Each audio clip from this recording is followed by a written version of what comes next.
In this video, we're going to show you how to replace a rear reflector on your Subaru Outback. This will be located on the rear bumper. Let's get started.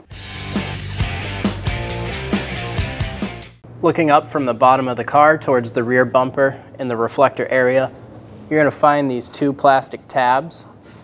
This bottom one, we're going to use our thumb and push up. And when we push up, we're also going to push out. This is going to unlock the tab. This top one, we're going to pull down and push out. As we do that, we can remove the reflector through the front, install the new reflector. We're going to go from the outside of the bumper, line up those two plastic tabs, and push straight in. You'll hear them click into place, and you're good to go. When only the best will do, demand TRQ. The only company that lets you view before you do. TRQ is committed to offering the highest quality aftermarket auto parts that are engineered for peace of mind. Thanks for using and viewing with TRQ.